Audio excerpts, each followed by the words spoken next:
In this video, we talk about mortgage payment deferral plans, variable rate mortgages, changes to the rental purchase game, and my COVID comb over. Stay tuned.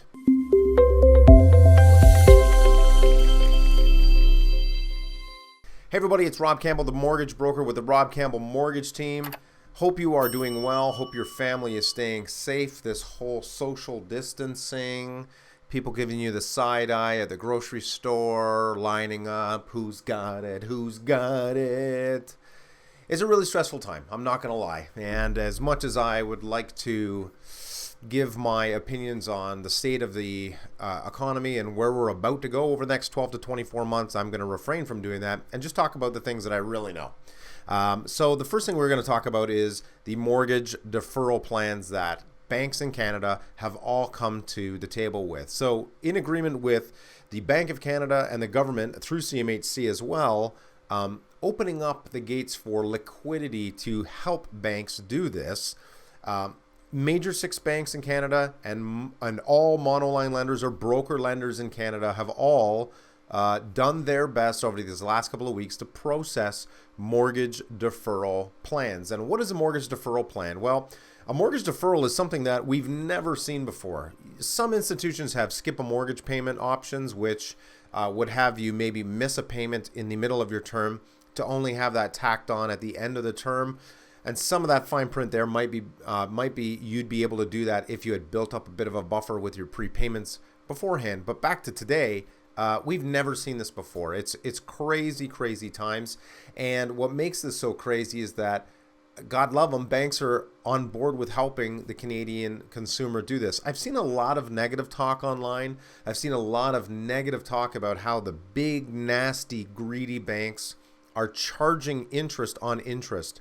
And what does that mean? Well, when you defer a mortgage payment, your mortgage is every payment is cut up in between part principal and part interest. So you're paying a little bit of that principal back and you're paying a little bit of interest. I mean, those little bits make up 100% of your payment.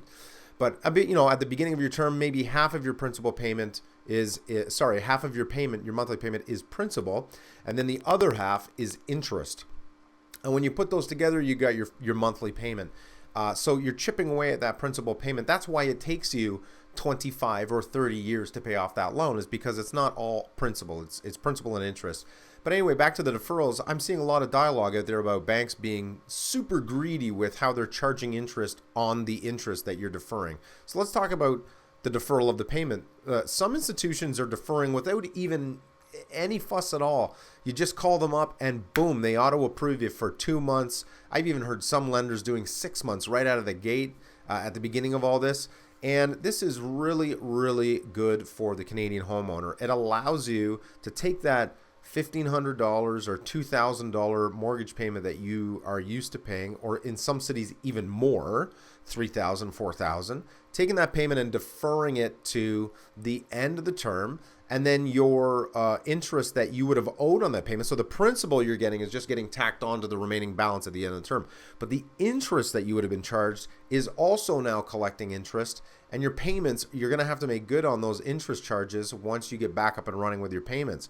If you don't want to be charged all that interest, you could just make a huge bulk payment at the end of your deferral period and just bring everything back up and everything's good. But most people in this economy are going to be kicking that can until the end of the term. So what's the other option? Well, the other option is, quite honestly, a massive amount of mortgage defaults happening where people can't make their mortgage payments. And if it's prolonged as per the contract, lenders could start to go power of sale if they didn't offer these deferrals. And then that just looks really messy as far as a systemic flood of listings because of power of sales. So I want to openly applaud our big 6 banks and mortgage lenders out there for being able to dip into the coffers to do these deferrals. And I say dip into the coffers because if you're not a deposit-taking bank, if you're not an RBC or a Scotiabank or a CIBC or a BMO or a National Bank of Canada, those are all deposit-taking banks. So they've got to, they have the capital on the books in the short term to be able to move money around and be able to manage these mortgage payments not coming in. But some broker lenders heavily rely on sourced money from banks, and they still owe those banks these payments. So at the end of every month, they still owe a return to those banks for your mortgage, that they got the money funneled through their capital, allocating capital to lend out from these big banks. So even though you're with, you might not be with a bank. If you're with a lender who's ABC broker lender, okay, I'm just going to make up a name. ABC broker lender still has their investors there on the sidelines every month waiting for that payment to come in, that interest payment to come in, because they've got their sources that they've borrowed or leveraged their money. So it's a very big systemic shock if all of these went into default. And those monoline lenders, some of them are really taking a beating on even deferring. Every month they still owe money to their investor. So I just wanted to talk about the deferral payments, the deferrals that are being issued in Canada. Over 500,000 mortgage deferrals have been granted according to the CBA, the Canadian Bankers Association. That's a lot of deferrals, and there's still more coming in.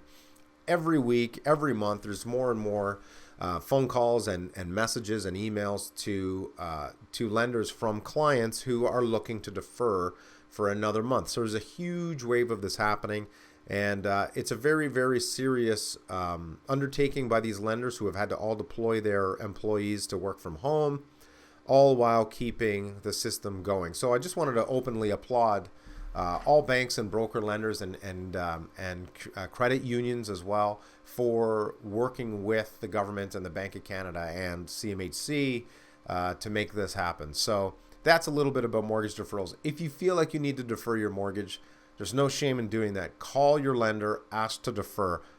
The $100 of interest that you're going to accrue extra, the $150 of interest, whatever that amount's going to be, those aren't exact amounts. Obviously, it depends on how much you owe and your term and all that stuff. But if you feel like it, please reach out to your lender to be able to defer if you absolutely need to. They're willing and able to help. They really are. They are there to help. So second thing I wanted to talk about was the variable rate mortgages. I sent out an email to my database about a month ago saying something along the lines of, if you had a variable rate mortgage, do not lock it in. I know that a lot of my variable clients right now are emailing and calling, and this is why I wanted to address this, emailing, calling, saying, how do I switch my variable? How do I fix it in at that really low rate? Some of my clients have a 1.75 or 1.5% variable rate mortgage. Unbelievable. Let's just pause and take a moment to understand how crazy that is, that you have a mortgage on your property currently at 1.5%. Your grandparents would slap you silly thinking that you were lying to them and insane for even mentioning a mortgage rate so low. They would call you a liar to your face. All I have to say to the people who have variable rate mortgages currently in the 1.5% range, don't lock it in. Just enjoy these savings. Enjoy how much of your mortgage payment is going to principal and not interest. Matter of fact, if you can, only if you can, top up your monthly payments by the amount allowable with your prepayment charges, because you're just going to slam away that principal even more. Understand that your variable rate mortgage right now, if it's at 1.5%, if you are to lock it in, you're going to have to lock it in at a fixed rate mortgage term with your lender.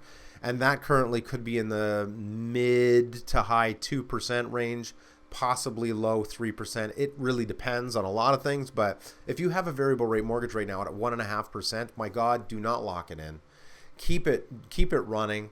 I don't know that this economy is going to be boosted up enough anytime soon for the Bank of Canada to raise that overnight lending rate anywhere near what you should be concerned about fixing in at a fixed rate mortgage. So if you have a variable rate mortgage, prime minus 50, prime minus 75, prime minus 1, just ride this time out and really, really enjoy the savings that you're realizing with that variable rate mortgage. If you can, don't do this, don't take food off your table, obviously. But if you can, think about topping up your monthly payments on that variable or doing bulk payments to the principal to be able to reduce your overall balance, okay? So anyway, topic number 3 is rental purchase changes. So changes to rental purchases for one lender here in our space who we deal with announced last week that they were changing. Sorry, I'm checking my phone because somebody texted me and I'm turning it off now. But we always do our videos in one take. Changes coming to rental purchases. So your down payment on rental properties at this point with this one lender, and I'm fairly sure it's going to be across a couple of lenders by the time the end of April rolls around. Rental purchases are changing now again. This one lender is saying that you cannot borrow from your home equity line of credit on your principal residence, the house that you live in every day, all day, and are currently quarantined in. Bad COVID-19 joke. You can't use your HELOC, your home equity line of credit, to take money and buy use as a down payment for a rental property. No bueno. The reason is because of risk, rental property risk. Are we going to have rental properties flood the market now that people are not defaulting, but deferring on their mortgage payments, and also tenants aren't paying their rent or don't have to pay their rent? This one lender wants to know that you actually have liquid assets ready to go for the 20%. Anything on top of the 20%, they're okay with you using your home equity line of credit. But they want to see that your down payment on your rental property is from saved funds. So stocks, RSPs that you might cash and pay a tax on, but to get that money to pay it for a down payment, that's cash to cash. That's converting cash to cash one way or another, and you can do that. What they don't want to see is leveraging a home equity line of credit or any other borrowed funds or even gifted funds to purchase a rental property. I want to be clear, that's only one lender as of right now that has that rule, a very significant lender in the lending space. But if you're pondering about using a home equity line of credit on a rental purchase, that might be tricky, especially we're at a pause right now with rental properties, or even just showing properties, going out and looking at properties and having open houses and whatnot. So just bear in mind that risk is definitely there. And I think it's going to be changing on a grander scale just because of risk. We have now seen how a coronavirus within months can go from one part of the world across to the other and basically shut down everything, shut down manufacturing, shut down the travel industry, shut down so much. So really be cautious with your planning moving forward and how you want to do things as far as leveraging your debt, because as we see, lenders are changing policy. Governments will for sure be changing policy when the smoke clears from this whole COVID-19. So I hope you have found this useful. Do us a favor. If you have not subscribed already, click the subscribe button, as I always kind of highlight here, but the subscribe button, if you're on YouTube, should be down here somewhere. Click that bell to get notified when we post new videos. Give us a thumbs up on this video. It helps other people find this video, puts us up higher in ranking, and drop a comment below. Let me know if you found this useful, if you have any questions. Stay safe out there. I'm sorry I'm coming to you with my Premier Mortgage Center hoodie. Premier Mortgage Center, the Rob Campbell Mortgage Team, always here to provide you value. I hope I do that. Stay safe. Have a safe. Well, we were already through Easter, but hope you and your family have stayed safe through Easter. Really hope we come through this soon enough so we could all enjoy each other's company once again and be able to embrace our families outside of the home. So anyway, Rob Campbell out. Thanks for watching as always. Bye-bye.